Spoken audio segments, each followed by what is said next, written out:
do this and surely ma-miss ka niya after breakup.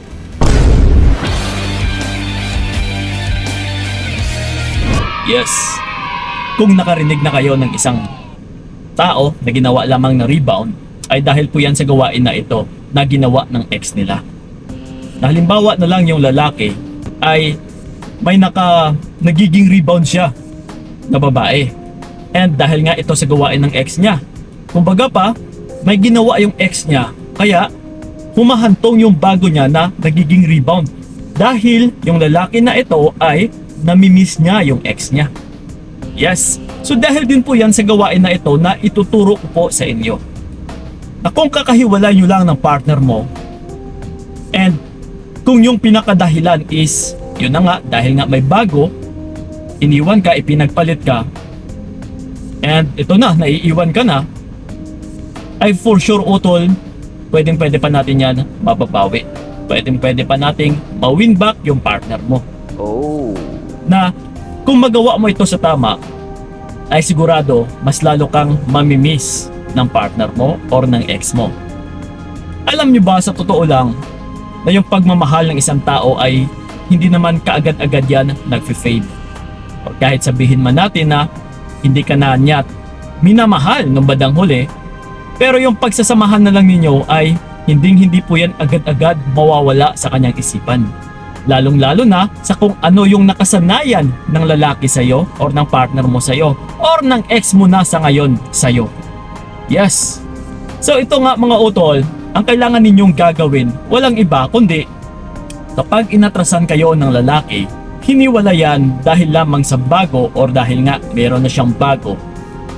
All you have to do is mag-detach. Ito na naman tayo sa agad-agad. Immediately, kailangan mong mag-detach. Stop mo yung connection sa taong ito, agad-agad. Okay? Napaka-importanting bagay po utol yung agad-agad or yung agarang pagkilos mo. Like I said, dahil dito po nagko-connect na kung nasasana yung lalaki sa'yo, ay hahanap-hanapin niya rin po ito agad-agad. Once na ginawa mo na maglaho ka agad-agad. Yung tipong hindi ka na niya makontak, hindi ka na niya ma-reach out. Ha? Imagine niyo na lang, halimbawa, kakahiwalay niyo lang kahapon. And then ito na ngayon, kinabukasan, hindi ka na ma-reach out ng ex mo. Yes, kinakamusta ka pa niya, good morning, or wala na talaga, yung tipong hindi ka na nagiging responsive. No, hindi ka na niya ma-reach out, wala na siyang mababalitaan sa'yo. Uy, ano kaya yung nangyari dito? Parang bigla na lang itong, halimbawa, nilagay natin siya sa, nirestrict mo yung account niya. Okay? And then ito na ngayon, no, all you have to do then is magpaka-busy ka para sa sarili mo. Hayaan mo muna siyang mag-isip sa'yo utol. Kasi uulitin ko, yung energy niya kasi ay nasanay nung time na nandyan ka pa sa kanya. So hindi po yan agad-agad mag-fade yung energy na yon. So that's why kailangan nating maglaho. No, kasi kung halimbawa na lang nandyan ka pa, nakikipag-communicate, nagiging responsive, ay binigyan mo lang siya ng chance na gradually, padahan-dahan na makamove on sa'yo. No? Dahan-dahan na habang nag-fade, yung kinakasanayan niya na nandyan ka, and still yes, dahan-dahan ka rin, panay ka pa rin message ng nag-message sa kanya, is dahan-dahanin po ito ng lalaki na makakayanan niya at saka makamove on, no, sa'yo. So that's why wala, no, hindi ka talaga mamimiss ng lalaki dito. Na hindi ka niya hahanap-hanapin, na hindi niya rin magagawang rebound yung bago niya. Kasi binigyan mo siya ng panahon para makapag-move on. Oh. Pero kung bigla kang nawala, no, nang hindi niya napaghandaan na akala niya andyan ka pa din, maghahabol, ay yung tipong magiging reserba ka muna niya, yung tipong magiging safety net ka muna niya. Yes, na kung sakali man na habang kinikilala niya pa yung bago niya, is dapat andyan ka pa din bilang reserba, na kung hindi man magtatagumpay is meron siyang babalikan. Yes. So, hanggat nagpaparamdam ka sa lalaki na iniwan ka or ipinagpalit ka, eh talagang ito po yung mangyayari. Ito po yung gagawin ng lalaki utol.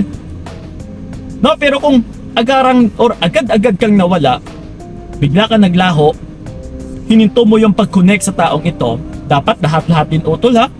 Even sa social media, kailangan is wag na wag ka nang mang-stalk. Ito yung number 1 talaga sa lahat-lahat. Ginagawa mo nga yung no contact pero panay ka pa rin stalk. So ngayon, kapag nang-e-stalk ka pa, mas lalo ka lang maguguluhan and ito yung mag-uudyok sa'yo na mas lalo mo siyang i-reach out or magre-response. So that's why, wag na huwag kang mang-stalk. Copy? And then ito pa, is hanggat maaari sa mga mutual friends ninyo or circle of friends, and lalong-lalo na rin sa families or relatives, is wag na huwag kang na rin makibalita utol. No? Para hindi ka mapilitan or para hindi ka maitulak or maudyok sa ganitong gawain, subukan mo magpaka-busy. Magpaka-busy ka. You should try something new. Yes, mag-exercise ka dyan. Okay, mag-focus ka sa trabaho mo. Maghanap ka ng bagong mga kaibigan. No, na mga kauri mo rin bilang isang babae. Yes, para maaliw ka talaga utol, kasi kapag may bago kang pinagkakaaliwan, may bago kang mga kakilala or may bago ka ring gamit, ay tiyak utol, mapabaling po yung atensyon mo sa mga bago na ito. No, so ngayon, yung hindi mo alam sa likod nito or yung magiging resulta na habang nakafocus ka sa sarili mo, ito na ngayon, hindi mo alam na yung ex mo ay balisang-balisa pala sa'yo or balisang-balisa kakaisip sa'yo. So yun po ang mangyayari talaga dito. That's why ito na ngayon, kapag namimiss ka niya, patuloy itong magpaparamdam. Patuloy na hahanap-hanapin ka ng ex mo. Na once na mangyari na ito utol, ito na ngayon yung hangarin natin.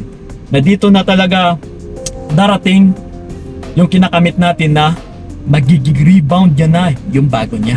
Iiwan niya kasi. So kumbaga pa, ginawa niya lang panakip butas. No? Ginawa niya lang na para maaliw lang din siya. Pero parang hinahata kasi natin yung energy niya pabalik eh. Na kung dati is nandiyan ka naman palagi and then bigla kang nawala, talagang hanap-hanapin niya yon. So ngayon, mas madali nating mahatak yung energy niya habang fresh na fresh pa utol. So that's why ito ngayon ang mangyayari, makakalimutan niya or e-ejopera niya yung bago niya and babalik yan sa'yo.